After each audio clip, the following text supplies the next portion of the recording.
Sir ಮೊದಲಿಗೆ ಹೇಳ್ಬೇಕಂದ್ರೆ ಈ ಚಿತ್ರದ ಕತೆ, ಸೊ ಈ ಚಿತ್ರ ಕತೆ ನಿಮಗೆ ಹೇಗೆ ಹುಟ್ಟಿತು, ಇದು ಹೆಂಗೆ ಮಾಡಿಸ್ಬೇಕು, ಹೇಗೆ ಮಾಡಬೇಕು ಅಂತ ನಿಮಗೆ ಐಡಿಯಾ ಬಂತು ಫಸ್ಟ್? ಆ್ಯಕ್ಚುಲಿ ನಾನೊಂದು ಹಳ್ಳೀಲಿ ಬೆಳೆದಂಥ ಜೀವನ ನಂದು. ಮಂಡ್ಯದ ಹತ್ರ ಕೀಲಾರ ಅಂತ ನಮ್ಮವರು. ನಾನಲ್ಲಿ ಒಂದು 15-20 ವರ್ಷ ಹಿಂದೆ ಏನು ನೋಡಿದ್ದೆ ಅದನ್ನು ಕತೆ ಮಾಡಿ ಒಂದು ಸಿನಿಮಾ ಯಾಕೆ ಮಾಡಬಾರ್ದು ಅಂತ ಅನ್ನಿಸ್ತು. ಹಾಗಾಗಿ ಇವತ್ತಿನ ಜನ್ರೇಷನ್ ತುಂಬ ಚೇಂಜ್ ಆಗಿದೆ. ಅಂದರೆ ಊರಲ್ಲಿ ದಾಸಪ್ಪ ಅಂದರೆ ಯಾವ ರೀತಿ ಇರ್ತಿದ್ರು ಮತ್ತು ಯಾವ ರೀತಿ ಪೂಜೆ ಪುನಸ್ಕಾರಗಳು ಮಾಡ್ತಿದ್ರು ಅನ್ನೋದನ್ನ ಎಷ್ಟೋ ಜನ ಮರೆತುಬಿಟ್ಟಿದ್ದಾರೆ. ಬಟ್ ಅದನ್ನು ತೋರಿಸ್ಬೇಕು ಅನ್ನೋದು ಒಂದಿತ್ತು. ಅದ್ರ ಜೊತೆಗೆ ಒಂದು ನ್ಯಾಯ ಪಂಚಾಯಿತಿ, ಊರಲ್ಲಿ ಸಣ್ಣ ಪುಟ್ಟ ಗಲಾಟೆಗಳಾದರೆ ನ್ಯಾಯ ಪಂಚಾಯಿತಿ ಫಸ್ಟ್ ಆಗ್ತಾಯಿತ್ತು. ಸೆಕೆಂಡು ವರ್ಷನ್ಸ್ ಹೋದರೆ ಸ್ಟೇಷನ್ನು ಕಂಪ್ಲೇಂಟು ಈ ಥರ ಹೋಗ್ತಿತ್ತು. ಇವಾಗ ಹಂಗಲ್ಲ, ಸಣ್ಣ ಪುಟ್ಟ ಗಲಾಟೆ ಆದರೆ ಇಮಿಡಿಯೇಟಾಗಿ ಸ್ಟೇಷನ್ನು ಕಂಪ್ಲೇಂಟು ಅಂತ ಹೋಗ್ಬಿಡ್ತಾರೆ. ಹಂಗೆಲ್ಲ ಇರೋದ್ರಿಂದ ಫಸ್ಟ್ ಈ ಥರ ಇತ್ತು ಒಂದು ಊರಲ್ಲಿ ಅನ್ನೋದನ್ನು ತೋರಿಸ್ಬೇಕು ಅನ್ನೋದೊಂದು ಇದ್ದಿತ್ತು.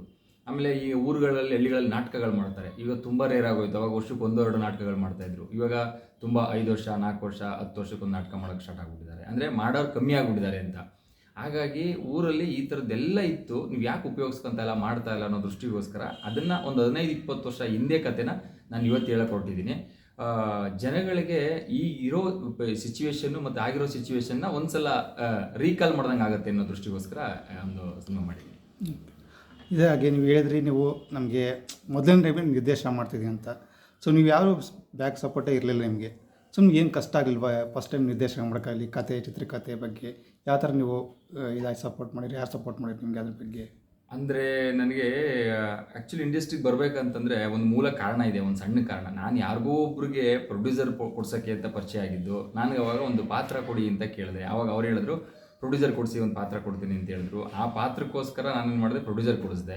ಅವ್ರು ಕೊಡಿಸಿ ಒಂದಷ್ಟು ದಿನ ಆದಮೇಲೆ ಸಿನಿಮಾ ಮಾಡಿಲ್ಲ, ಅದು ನಿಂತೋದಾಗ ಏನಾಯಿತು, ಬೇಜಾರಾಯಿತು. ಲಾಸ್ಟ್ಗೆ ಏನಾಯಿತು, ಒನ್ ಡೇ ಯಾವುದೋ ಒಂದು ಕ್ಯಾರೆಕ್ಟರ್ಗೆ ಅಂತ ಹೋಗಿದ್ದಾಗ ಅವರು ಕ್ಯಾರೆಕ್ಟರ್ ಕೊಡ್ತೀನಿ ಅಂತ ಹೇಳಿ ಒಂದು 4-5 ದಿನ ಆಟ ಆಡಿಸ್ಬಿಟ್ಟು ಇನ್ನೇನು ಶೂಟಿಂಗ್ ಸ್ಟಾರ್ಟ್ ಆದರೂ ಕೂಡ ಕ್ಯಾರೆಕ್ಟರ್ ಕೊಟ್ಟಿರಲಿಲ್ಲ. ಹೋಗಿ ಕೇಳಿದಾಗ ಇವಾಗಲೇ ನಿಮ್ಗೆ ಯಾವ ಕ್ಯಾರೆಕ್ಟರ್ ಕೊಡ್ತಾರೆ ಹೇಗೆ ಅಂತ ಬೈದ್ಬಿಟ್ಟಿದ್ರು. ಅದೊಂದು ಮನಸ್ಸಲ್ಲಿತ್ತು, ಯಾವಾಗಲೂ ಕಾಡ್ತಾ ಇತ್ತು. ನಾನು ಇನ್ನೊಬ್ಬರ ಹತ್ರ ಯಾಕೆ ಹೋಗಿ ಬೇಡಬೇಕು, ನಾನೇ ಒಂದು ಸಿನಿಮಾ ಯಾಕೆ ಮಾಡಬಾರ್ದು ಅಂತ ಛಲ ತೊಗೊಂಡು 15 ವರ್ಷ ಶ್ರಮಪಟ್ಟು. ಅಂದರೆ ನಾನು ಆಲ್ಮೋಸ್ಟ್ ನನಗೆ ಇಂಡಸ್ಟ್ರಿ ತುಂಬ ಜನ ಫ್ರೆಂಡ್ಸ್ಗಳಿದ್ದಾರೆ, ಡೈರೆಕ್ಟರ್ಗಳಿದ್ದಾರೆ, ಹೀರೋಗಳಿದ್ದಾರೆ, ಎಲ್ಲ ತುಂಬ ಆತ್ಮೀಯರಿದ್ದಾರೆ. ಇವಾಗಲೂ ಫೋನ್ ಮಾಡಿದ್ರೆ ಆಯ್ ಬಾಯ್ ಅನ್ನೋರೆಲ್ಲ ಸ್ನೇಹಿತರಿದ್ದಾರೆ. ಹಿಂಗೆಲ್ಲ ಇರಬೇಕಾದಾಗ ನಾನು ಯಾಕೆ ಇನ್ನೊಬ್ರ ಹತ್ರ ಹೋಗಿ ಕ್ಯಾರೆಕ್ಟರ್ಗೋಸ್ಕರ ನಾನು ಕೇಳಬೇಕು ಅನ್ನೋ ದೃಷ್ಟಿಗೋಸ್ಕರ ನಾನೇನು ಮಾಡಿದೆ, ನಾನೇ ವಾಲಂಟ್ರಿಗೆ ಒಂದು ಸಿನಿಮಾ ಮಾಡೋಣ ಅಂತ ಒಂದು ಲೋ ಬಜೆಟಲ್ಲಿ ಅಂತ ಸ್ಟಾರ್ಟ್ ಮಾಡಿ ಒಂದು ಮಿನಿಮಮ್ ಬಜೆಟಲ್ಲಿ ವಿತೌಟ್ ಸಾಂಗ್ಸ್ ವಿತೌಟ್ ಫೈಟು ಒಂದು ಸಿನಿಮಾ ಮಾಡಿದ್ದೀನಿ. ಬಟ್ ಯಾವುದೇ ಬ್ಯಾಕ್ ಸಪೋರ್ಟ್ ಇಲ್ಲದೇ ಒಂದು ಸಿನಿಮಾ ಮಾಡಿ ಓನ್ ಡಿಸ್ಟ್ರಿಬ್ಯೂಷನ್ಸು, ಅಂದರೆ ನಮ್ಮ ARS ಪಿಕ್ಚರ್ಸು, ಆನಂದ್ ಅಣ್ಣವ್ರ ಬ್ಯಾನರಲ್ಲೇ ಕೂಡ ನಾವು ಸಿನಿಮಾ ರೆಡಿ ಮಾಡಿದ್ದು. ಈಗ ರಿಲೀಸ್ ಮಾಡ್ತಾ ಇರೋದು ಕೂಡ ಅದೇ ಬ್ಯಾನರ್ಲಿ. ತುಂಬ ಖುಷಿ ಆಗುತ್ತೆ ಫಸ್ಟ್ ಟೈಮ್ ಇದು ಮಾಡಿರೋದು. ಇಲ್ಲ, ಓಕೆ. ಈಗ ನಿರ್ದೇಶನ ಅಂತ ಬಂದಾಗ, ಯಾಕಂದರೆ ಇವಾಗ ಎಷ್ಟೋ ಜನಕ್ಕೆ ಎಷ್ಟು ಎಕ್ಸ್ಪೀರಿಯನ್ಸು ನಿರ್ದೇಶನ ಸಿಗೋದು ತುಂಬ ಕಷ್ಟ ಆಗುತ್ತೆ. ಅದು ಯಾವ ಥರ ನಿಮಗೆ ಪ್ರಾಬ್ಲಮ್ ಏನಾಗಲಿಲ್ವಾ? ನಿರ್ದೇಶನ ಹೆಂಗೆ ಮಾಡಬೇಕಾದ್ರೆ ಸ್ಕ್ರಿಪ್ಟು, ಡೈಲಾಗ್, ಪ್ರತಿಯೊಂದು ಸೀನ್ ಹಿಂಗೆ ಬರಬೇಕು, ಇದೇ ಥರ ಬರಬೇಕಂತ ಎಲ್ಲ ಒಂದು ಇರ್ತೈತೆ.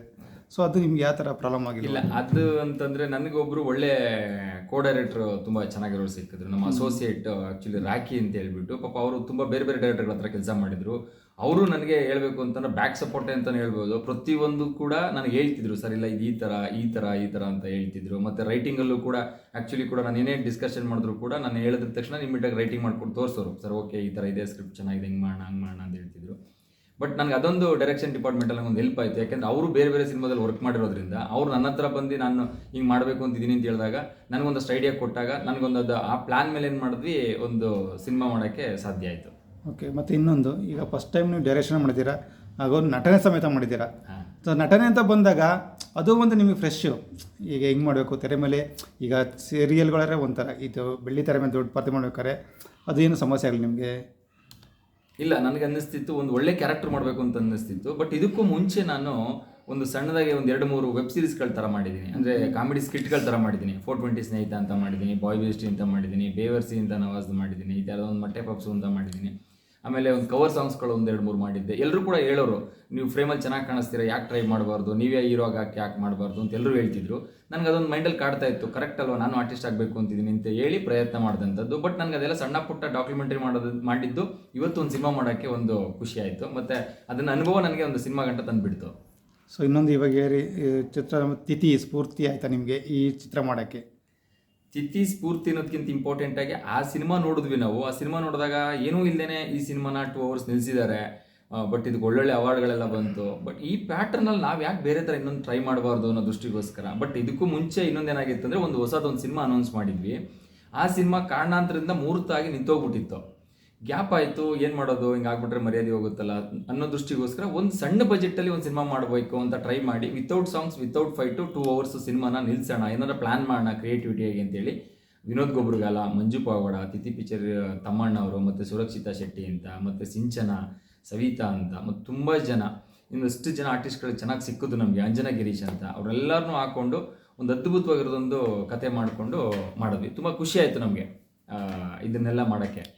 ಆಮೇಲೆ ಪರ್ಟಿಕ್ಯುಲರ್ಗೆ ದಾಸಪ್ಪ ಅವ್ರ ಬಗ್ಗೆ ಒಂದು ಹೇಳಿ. ದಾಸಪ್ಪ ಅಂತಂದರೆ ಅವ್ರ ಬಗ್ಗೆ ಏನಾರು ಮಾತಾಡಬೇಕಂತಂದರೆ ನಿಜವಾಗ್ಲೂ ಒಂದು ಸಿನಿಮಾ ಸ್ಟಾರ್ಟ್ ಮಾಡಬೇಕಾದ್ರೂ ನನಗೊಂದು ದಾಸಪ್ಪಂದು ನೆನಪಾಯ್ತು. ಯಾಕೆ ಅಂತಂದರೆ ನಾವು ಊರಲ್ಲಿದ್ದಾಗ ದಾಸಪ್ಪನ ಯಾವ ರೀತಿ ಶ್ರವಣ ಟೈಮಲ್ಲಿ ಮನೆಗಳಿಗೆ ಹೋಗಿ ಅವ್ರ ಮನೆಗಳಿಗೆ ಹೋಗಿ ಈ ವಾರ ಶ್ರವಣ ಮಾಡ್ತೀವಿ, ದಾಸಪ್ಪ ಅವರೇ ಬರಬೇಕು ಅಂತ ಕೇಳಿದಾಗ ಅವರು ಓಕೆ ಬರ್ತಿದ್ರು. ಅವ್ರನ್ನ ಕರ್ಕೊಬಂದು ಕಾಲು ತೊಳೆದು ನಮ್ಮನೆಗೆ ಕರ್ಕೊಂಡೋಗಿ ಒಳಗಡೆ ಪೂಜೆ ಮಾಡಿಸಿ ನಮಗೆಲ್ಲ ಅವರು ಮಂತ್ರಗಳೆಲ್ಲ ಹೇಳಿ ಹಣೆಗೆಲ್ಲ ನಾಮಗಳೆಲ್ಲ ಹಾಕಿ, ಅದೊಂದು ಸಂಪ್ರದಾಯ ಇದೆ ನಮ್ಮದು ಮಂಡ್ಯ ಜಿಲ್ಲೆಯಲ್ಲಿ. ಅದಂತ ಒಂದು ಸಂಪ್ರದಾಯ ಇದೆ. ಶ್ರಾವಣ ಟೈಮಲ್ಲಿ 4 ವಾರ ಮಾಡ್ತೀವಿ. 1ನೇ ವಾರ, 2ನೇ ವಾರ, 3ನೇ ವಾರ, 4ನೇ ವಾರ ಅಂತ ಮಾಡ್ತೀವಿ. ತುಂಬ ಗ್ರ್ಯಾಂಡಾಗಿ ಮಾಡ್ತೀವಿ. ಅದರಲ್ಲಿ ವೆಜ್ ಮಾಡೋರು ಇರ್ತಾರೆ, ನಾನ್ ವೆಜ್ ಮಾಡೋರು ಇರ್ತಾರೆ. ತುಂಬ ಅದ್ಭುತವಾಗಿರುತ್ತೆ. ಬಟ್ ಆ ಎಕ್ಸ್ಪೀರಿಯನ್ಸ್ ಹೆಂಗಿತ್ತು ಅಂತಂದ್ರೆ ನನಗೆ ನಾನು ಕಂಡಂಥ ದಾಸಪ್ಪನ್ನ ಹೆಂಗೆ ತೋರಿಸ್ಬೋದು ಅನ್ನೋದೊಂದು ಮೈಂಡಲ್ಲಿ ಇಟ್ಕೊಂಡು ದಾಸಪ್ಪ ಅವ್ರದ್ದು ಯಾವುದೇ ಥರದ್ದು ಅವ್ರಿಗೂ ಕೂಡ ಕಳಂಕಗಳು ಬರಬಾರ್ದು ಅನ್ನೋ ದೃಷ್ಟಿಗೋಸ್ಕರ ಅಚ್ಚುಕಟ್ಟಾಗಿ ನನ್ನ ಕೈಲಾದಂಥ ಪಾತ್ರನ ಚಿಕ್ಕದಾಗಿ ತೋರಿಸಿದ್ದೀನಿ. ದಾಸಪ್ಪ ಅನ್ನೋ ಟೈಟ್ಲ್ ಅಂದರೆ ಕಂಪ್ಲೀಟ್ ದಾಸಪ್ಪಂದೇ ಇದೆ ಅಂದ್ಕೊಂಡಿರ್ತಾರೆ. ದಾಸಪ್ಪಂದೇ ಅನ್ನೋದಿರಲ್ಲ ಅಲ್ಲಿ. ದಾಸಪ್ಪ ಅನ್ನೋದೊಂದು ಟೈಟ್ಲ್ ಅಷ್ಟೇ. ಬಟ್ ಇಡೀ ಸಿನಿಮಾ ಪೂರ್ತಿ ಒಂದು ಊರಲ್ಲಿ, ಒಂದು ವಿಲೇಜಲ್ಲಿ ನಡೆದಂಥ ಕಥೆನ ಇಟ್ಕೊಂಡು ಟೈಟ್ಲು ಮಾತ್ರ ದಾಸಪ್ಪ ಅಂತ ಇಟ್ಟಿದ್ದೀವಿ ಅಷ್ಟೇ. ಅಲ್ಲೊಂದು ದಾಸಪ್ಪದೊಂದು ಕ್ಯಾರೆಕ್ಟರ್ ಪ್ಲೇ ಆಗುತ್ತೆ ಅಷ್ಟೇ.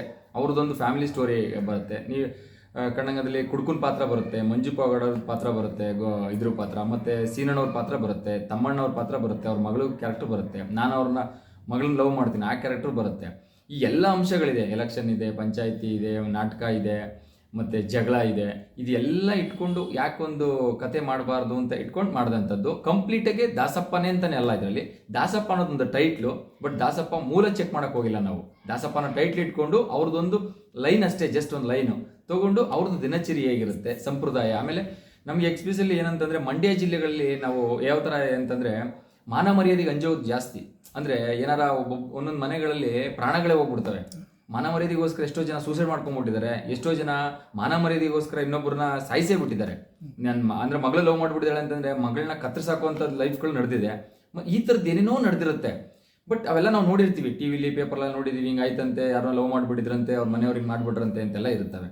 ಅದೆಲ್ಲ ಮೈಂಡಲ್ಲಿ ಇಟ್ಕೊಂಡಿದ್ದಾಗ ನಮ್ಗನ್ನಿಸ್ತು ನಾವು ಈ ಥರದ್ದು ಯಾಕೆ ಮಾಡಬಾರ್ದು ಅಂತ ಒಂದು ಯಾವುದೇ ಥರದ ತೊಂದರೆ ಇಲ್ಲದಂಗೆ ಒಂದು ಸಿನಿಮಾ ಮಾಡಿದ್ದೀವಿ. ಬಟ್ ಮಾನ ಮರ್ಯಾದೆ ಅನ್ನೋದು ಇಂಪಾರ್ಟೆಂಟ್ ಅಲ್ವಾ ಮನುಷ್ಯನಿಗೆ, ಆ ಸೆಂಟಿಮೆಂಟ್ ಇಟ್ಕೊಂಡು ಒಂದು ಮಾಡಿದ್ದೀವಿ. ಖುಷಿ ಆಗುತ್ತೆ. ಓಕೆ, ತಮ್ಮಣ್ಣವ್ರ ಬಗ್ಗೆ ಒಂದು 2 ಲೈನ್ ಹೇಳಿ.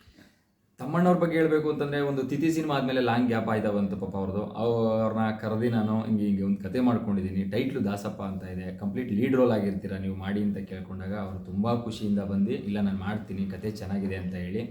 ಆಮೇಲೆ ಅವ್ರನ್ನ ಕರ್ಕೊಂಡು ನಾವು ಒಂದು 2 ದಿನ ಪ್ರೋಮೋ ಶೂಟ್ ಮಾಡಿದ್ವಿ. ಜಸ್ಟ್ ಈ ಥರ ಬರುತ್ತೆ, ಹೆಂಗೆ ಬರುತ್ತೆ ನೋಡೋಣ ಅಂತ. ಪ್ರೋಮೋ ಶೂಟ್ ಮಾಡಿದ ತಕ್ಷಣ ಅವ್ರು ಫುಲ್ ಖುಷಿ ಆಗ್ಬಿಟ್ಟಿಲ್ಲ, ತುಂಬ ಚೆನ್ನಾಗಿದೆ, ನಾನು ಮಾಡ್ತೀನಿ ಅಂತ. ಅವತ್ತಿಂದ ಇವತ್ತುವರೆಗೂ ತುಂಬ ಸಾಥ್ ಕೊಟ್ಟು ತುಂಬ ಖುಷಿ ಆಯಿತು. ಚೆನ್ನಾಗಿ ಮಾಡಿಕೊಟ್ಟಿದ್ದಾರೆ. ತಮ್ಮಣ್ಣವ್ರ ಬಗ್ಗೆ ನಾವು ಹೇಳಲೇಬಾರ್ದು. ಇಂಟರ್ನ್ಯಾಷನಲ್ ಫೆಸ್ಟಿವಲ್ ಅವಾರ್ಡ್ಗಳಲ್ಲಿ ತೊಗೊಂಡಿರುವಂಥ ವ್ಯಕ್ತಿಗಳವರು, ಅಂದರೆ ಕಲಾವಿದರು. ನಮ್ಮ ಸಿನಿಮಾದಲ್ಲಿ ಅಂಥವ್ರು ಬಂದು ನಮಗೆ ಪಾತ್ರ ಮಾಡಿಕೊಟ್ಟಿರೋದು ತುಂಬ ಖುಷಿ ಆಗುತ್ತೆ. ನಮ್ಮದು debut movie, first time movie ಬಂದು ಡೈರೆಕ್ಷನ್ಗೆ ನನಗೆ ಸಪೋರ್ಟ್ ಮಾಡಿರೋದು ತುಂಬ ಖುಷಿ ಆಯಿತು. ಮಂಜು ಪಾವಗಡ ಆಗಿರ್ಬೋದು, ಗೊಬ್ರಗಾಲ್ ಆಗಿರ್ಬೋದು, ಮತ್ತು ನಮ್ಮ ಸೀನಣ್ಣ ಆಗಿರ್ಬೋದು, ಎಲ್ಲ ಕಲಾವಿದರುಗಳು ಕೂಡ ನನಗೆ ನಾನು ಫಸ್ಟ್ ಮಾಡ್ತಾಯಿದ್ದೀನಿ ಅಂತಂದರೂ ಕೂಡ ನಮ್ಮೇಲೆ ಭರವಸೆ ಇಟ್ಟು ಅವ್ರು ಬಂದು ಪಾತ್ರ ಮಾಡಿಕೊಟ್ಟಿರೋದಕ್ಕೆ ಇವತ್ತೊಂದು ಅದ್ಭುತವಾದ ಸಿನಿಮಾ ಬಂದಿದೆ. ತುಂಬ ಖುಷಿ ಆಗುತ್ತೆ. ಹಾಗೆ ನಮ್ಮ ನಟಿ ಬಗ್ಗೆ ಸುರಕ್ಷಿತಾ ಶೆಟ್ಟಿ ಅವ್ರ ಬಗ್ಗೆ ಹೇಳ್ಬೇಕಂತಂದರೆ ಅವರು ನನಗೆ ಪರಿಚಯ ಆಗಿದ್ದು ಜಸ್ಟ್ ಹಿಂಗೆ ಒಂದು ಕೋಆರ್ಡಿನೇಟರ್ ಕಡೆಯಿಂದ. ಹಾಗಾಗಿ ಒಂದು ಸಲ ನಾವು ಕರೆದವ್ರನ್ನ ಇಂಟ್ರ್ಯೂ ಮಾಡಿದ್ವಿ. ಒಂದು 10-15 ಜನ ಹೀರೋಯಿನ್ಸ್ಗಳನ್ನ ನಾವು ಮಾತಾಡಿದ್ವಿ. ಬಟ್ ಫೈನಲಿ ಇವ್ರು ಬಂದರು, ಒಂದು ಸಲ ಬಂದು ಇಂಟ್ರ್ಯೂ ಕೊಟ್ಟಾಗ ನಾವು ಅಂದರೆ ಒಂದು ಆಡಿಷನ್ ಮಾಡ್ತೀವಿ. ಆಯಿತು ಮಾಡಿ ಸರ್ ಅಂದರು. ಆಡಿಷನ್ ಕೊಟ್ವಿ. ತುಂಬ ಚೆನ್ನಾಗಿ ಮಾಡಿದ್ರು, ಸಖತ್ ಖುಷಿ ಆಯಿತು. ಅದು ಖುಷಿ ಆದಮೇಲೆ ಏನು ಮಾಡಿದ್ವಿ, ಮೇಡಮ್ ನೆಕ್ಸ್ಟು ಮಾಡೋಣ ಅಗ್ರಿಮೆಂಟ್ ಮಾಡ್ಕೊಂಡ್ವಿ, ಸಿನಿಮಾ ಮಾಡಿಕೊಡಿ ಅಂತ ಕೇಳಿದ್ವಿ. ತುಂಬ ಚೆನ್ನಾಗಿ ಮಾಡಿಕೊಟ್ಟಿದ್ದಾರೆ, ಖುಷಿ ಆಗುತ್ತೆ. ಅವ್ರದ್ದು ಪಾತ್ರ ತುಂಬ ಚೆನ್ನಾಗಿ ಬಂದಿದೆ. ಓಕೆ, ಓವರಾಲ್ ಹೇಳಿದಾಗ ಈ ಚಿತ್ರ ಸಮಾಜಕ್ಕೆ ಏನು ಸಂದೇಶ ಕೊಡುತ್ತೆ, ಏನು ಸಂದೇಶ ಕೊಡೋಕ್ಕೆ ನೀವು ಮಾಡಿದ್ದೀರಾ ಚಿತ್ರ? ನಾನು ಹೇಳ್ಬೇಕಂತಂದರೆ ಸಂದೇಶ ಕೊಡುವಷ್ಟು ದೊಡ್ಡ ಮನುಷ್ಯ ನಾನಲ್ಲ, ಬಟ್ ಎಂಟರ್ಟೈನ್ಮೆಂಟ್ ಕೊಡುವಂಥ ಮನುಷ್ಯ. ಎಂಟರ್ಟೈನ್ಮೆಂಟ್ ಕೊಟ್ಟಿದ್ದೀನಿ ಅಂತ ಅಂದ್ಕೊಂಡಿದ್ದೀನಿ. ಜನಗಳು ಎಂಟರ್ಟೈನ್ಮೆಂಟ್ನ ಎಂಜಾಯ್ ಮಾಡ್ತಾರೆ ಅಂದ್ಕೊಂಡಿದ್ದೀನಿ. ಅವ್ರು ಕೊಡುವಂಥ ದುಡ್ಡಿಗೆ ಮೋಸ ಇಲ್ಲ ಯಾವುದೇ ಕಾರಣಕ್ಕೂ. ಅದನ್ನು ನಾವು ಪೂರ್ಣ ಪ್ರಮಾಣ ಭರವಸೆ ಕೊಡ್ತೀನಿ. ನೀವು ಏನು ದುಡ್ಡು ಕೊಟ್ಟು ಸಿನಿಮಾ ನೋಡ್ತೀರಾ, ಅಷ್ಟು ಎಂಟರ್ಟೈನ್ಮೆಂಟ್ ಮಾಡ್ತೀರಾ, ಅಷ್ಟು ಖುಷಿ ಕೊಡ್ತೀನಿ, ಅಷ್ಟು ನಗಿಸ್ತೀನಿ. ಸಿನಿಮಾಗೆ ಸಂದೇಶ ಕೊಡುವಂಥದ್ದು ಅಷ್ಟು ದೊಡ್ಡ ಮನುಷ್ಯ ನಾನಲ್ಲ. ಒಂದು ಎಂಟರ್ಟೈನ್ಮೆಂಟ್ ಅಂತೂ ಕೊಡ್ಬೋದು. ಬಟ್ ಇನ್ನೊಂದೇನಪ್ಪ ಅಂದರೆ ಈ ಸಿನಿಮಾಯಿಂದ ನನ್ನ ಕಡೆಯಿಂದ ಹೇಳುವಂಥದ್ದು ಏನಪ್ಪ ಅಂತಂದರೆ, ಒಂದು ಸಂಸಾರ ಅಂತಂದರೆ ತಂದೆ ತಾಯಿ ಮಕ್ಕಳು ಈ ಥರ ಎಲ್ಲ ಇರುತ್ತೆ. ಎಷ್ಟೋ ಜನ ತನ್ನ ಮಕ್ಳುಗಳನ್ನ ಯಾವ ರೀತಿ ಸಾಕಬೇಕು, ಸಾಕಿದ್ರೆ ಅದು ಯಾವ ರೀತಿ ನೋಡಿಕೊಂಡ್ರೆ ನಮ್ಮ ಮಕ್ಳುಗಳನ್ನ ನಾವು ಹೆಂಗೆ ಬೆಳೆಸ್ಬೋದು ಅನ್ನೋದೊಂದು ಇದಾಗಿರುತ್ತೆ. ಜೊತೆಗೆ ಇನ್ನೊಂದೇನಪ್ಪ ಅಂತಂದರೆ ಪ್ರತಿಯೊಬ್ಬರಿಗೂ ಜವಾಬ್ದಾರಿ ಇರುತ್ತೆ. ನನ್ನ ಮಗಳು ಹಿಂಗೆ ಇರಬೇಕು, ನನ್ನ ಮಕ್ಕಳನ್ನ ಇದೇ ಥರ ಮದುವೆ ಮಾಡಬೇಕು, ಇದೇ ಥರ ಓದಬೇಕು, ಎಜುಕೇಷನ್ ಕೊಡಿಸ್ಬೇಕು ಅಂದ್ಕೊಂಡಿರ್ತಾರೆ. ಅವರ ಆಸೆಗಳಿಗೆ ಅವರ ಪ್ರೀತಿಗಳಿಗೆ ಯಾವುದೇ ಥರದ ಕಳಂಕಗಳು ತರಬಾರ್ದು. ಬಟ್ ಮನೇಲಿ ಒಂದು ಹೇಳಿ ಕಾಲೇಜ್ ಹತ್ರ ಹೋಗಿ ಇನ್ನೊಂದೇನೋ ಸುಳ್ಳು ಹೇಳಿ ಕಾಲೇಜ್ಗೆ ಹೋಗ್ತೀನಿ ಅಂತ ಹೋಗಿ ಬಂಕ್ ಕೊಡೋದು, ಏನೋ ಕಾಲೇಜ್ ಸಿನಿಮಾಗೆ ಹೋಗೋದು, ಈ ಥರದ್ದೆಲ್ಲ ಮಾಡುವಂಥ ಜನಸಂಖ್ಯೆಗಳೆಲ್ಲ ತುಂಬ ಇದೆ ಇತ್ತೀಚೆಗೆ. ಹಂಗಿರೋದ್ರಿಂದ ನಾವು ಹೇಳ್ತಿರೋದು ಉದ್ದೇಶ ಏನಪ್ಪ ಅಂತಂದರೆ, ತಂದೆ ತಾಯಿಗಳು ಮಾನ ಮರ್ಯಾದೆಗೆ ಹಂಚಿಕೊಂಡು ತನ್ನ ಮಕ್ಳುಗಳಿಗೆ ತುಂಬ ಭಯದಿಂದ ಸಾಕಿರ್ತಾರೆ. ದಯವಿಟ್ಟು ಎಲ್ರಿಗೂ ಹೇಳ್ಕೊಳ್ಳೋದು, ಕರ್ನಾಟಕ ಜನತೆಗೆ ಹೇಳೋದಿಷ್ಟೇ, ಪ್ಲೀಸ್ ಯಾರಾದರೂ ಸ್ಟೂಡೆಂಟ್ಸ್ಗಳಿದ್ದೀರಿ ತಮ್ಮ ತಂದೆ ತಾಯಿಗಳಿಗೆ ರೆಸ್ಪೆಕ್ಟ್ ಮಾಡಿ, ಜೊತೆಗೆ ಯಾವುದೇ ಕಾರಣಕ್ಕೂ ಮೋಸ ಮಾಡಬೇಡಿ, ಸುಳ್ಳು ಹೇಳಬೇಡಿ ಅಂತ ಹೇಳಕ್ಕೆ ಇಷ್ಟಪಡ್ತೀನಿ. ಯಾಕೆಂದರೆ ನಮ್ಮ ಸಿನಿಮಾದಲ್ಲಿ ಒಂದು ಅಂಶ ಕೊಟ್ಟಿದ್ದೀವಿ, ತಂದೆಗೆ ಮಗಳು ಮಾತು ಕೊಡ್ತಾಳೆ, ತಾಯಿ ತಂದೆಗೆ ಇಬ್ಬರಿಗೂ ಮಾತು ಕೊಟ್ಟಿರ್ತಾಳೆ, ನೀವು ಯಾರನ್ನು ತೋರಿಸ್ತೀರೋ ಅವ್ರನ್ನ ಮದುವೆ ಆಗ್ತೀನಿ ಅಂತ. ನೋಡಿದ್ರೆ ಬೇರೆಯವ್ರನ್ನ ಹೋಗಿ ಲವ್ ಮಾಡ್ತಾಳೆ. ಬಟ್ ಅವಾಗ ತಂದೆ ತಾಯಿಗೆ ಮೋಸ ಮಾಡ್ದಂಗೆ, ನೀವು ತಂದೆ ತಾಯಿಗೆ ಮೋಸ ಮಾಡ್ತೀನಿ ಅಂತಂದರೆ ಜನಗಳಿಗೆ ಮೋಸ ಮಾಡಲ್ವಾ? ಹಾಗಾಗಿ ದಯವಿಟ್ಟು ಹೇಳ್ತೀನಿ, ತಂದೆ ತಾಯಿಗಳು ತುಂಬ ರೆಸ್ಪೆಕ್ಟ್ ಇಟ್ಕೊಂಡಿರ್ತಾರೆ, ನಿಮ್ಮನ್ನ ತುಂಬ ಕಷ್ಟಪಟ್ಟು ಓದಿಸಿರ್ತಾರೆ, ಕಷ್ಟಪಟ್ಟು ನಿಮ್ಮನ್ನು ದೊಡ್ಡವ್ರು ಮಾಡಿರ್ತಾರೆ. ನೀವು ಅವ್ರಿಗೆ ರೆಸ್ಪೆಕ್ಟ್ ಮಾಡಿ, ಮತ್ತು ಅವ್ರ ಪ್ರೀತಿನ ಅವರ ಮಾನ ಮರ್ಯಾದೆಗೋಸ್ಕರ ಹಂಚಿ ಬಾಳ್ತಾ ಇರ್ತಾರೆ, ಅವ್ರಿಗೆ ಸಪೋರ್ಟ್ ಮಾಡಿ ಅಂತ ಹೇಳ್ತೀನಿ. ಓಕೆ, ಫೈನಲ್ಲಾಗಿ ವೀಕ್ಷಕರಿಗೆ ಏನು ಹೇಳ್ತೀರಿ? ಫೈನಲಿ ನಮ್ಮ ಸಿನಿಮಾ ಇದೇ ಸೆಪ್ಟೆಂಬರ್ 13ನೇ ತಾರೀಕು ರಾಜ್ಯಾದ್ಯಂತ ಬಿಡುಗಡೆ ಆಗಿದೆ. ದಯವಿಟ್ಟು ತಾವೆಲ್ಲರೂ ಕೂಡ ಸಿನಿಮಾ ನೋಡಿ ಸಪೋರ್ಟ್ ಮಾಡಿ. ಇಡೀ ಸಿನಿಮಾ ಟೋಟಲ್ ಎಂಟರ್ಟೈನ್ಮೆಂಟು. ಇತ್ತೀಚೆಗೆ ಯಾವುದು ಈ ಥರ ಸಿನಿಮಾ ಬಂದಿಲ್ಲ, ನಾನು ಕಂಡಂಗೆ ಯಾವ ಸಿನಿಮಾನು ಬಂದಿಲ್ಲ. ಬಟ್ ದಯವಿಟ್ಟು ಇತ್ತೀಚೆಗೆ ಹಳ್ಳಿ ಸೊಗಡಿನ ಸಿನಿಮಾಗಳು ಬರೋದು ತುಂಬ ಕಮ್ಮಿ ಆಗಿಬಿಟ್ಟಿದೆ. ಹಳ್ಳಿ ಸೊಗಡಿನ ಸಿನಿಮಾ ಇವಾಗ ತಾನೇ ಸೆಪ್ಟೆಂಬರ್ 13ನೇ ತಾರೀಕು ನಮ್ಮ ಸಿನಿಮಾ ರಿಲೀಸ್ ಆಗಿದೆ, ಪ್ರಪಂಚಾದ್ಯಂತ ರಿಲೀಸ್ ಆಗಿದೆ. ದಯವಿಟ್ಟು ತಾವೆಲ್ಲರೂ ಕೂಡ ಸಿನಿಮಾ ಹೋಗಿ ನೋಡಿ. ಯಾರ್ಯಾರು ಥಿಯೇಟ್ರಿಗೆ ಬರೋಕ್ಕಾಗಲ್ಲ ಅಂಥವರೆಲ್ಲ ಸಿನಿ ಬಜಾರ್ ಅನ್ನೋ ಆ್ಯಪಲ್ಲೂ ಕೂಡ ಇದೇ 13ನೇ ತಾರೀಕಿಂದ ಓಪನ್ ಆಗಿದೆ. 49 ರೂಪೀಸ್ ಕೊಟ್ಟು ಮನೆಯಲ್ಲೇ ಫ್ಯಾಮಿಲಿ ಎಲ್ಲ ಕೂತ್ ನೋಡ್ಬೋದು. ಮತ್ತು ತಾವೆಲ್ಲರೂ ಕೂಡ ಸಾಧ್ಯವಾದರೆ ಎಲ್ಲರೂ ಕೂಡ ಥಿಯೇಟ್ರಿಗೆ ಹೋಗಿ ಸಿನಿಮಾ ನೋಡಿ ಅಂತ ಕೇಳಕ್ಕೆ ಇಷ್ಟಪಡ್ತೀನಿ. Thank you.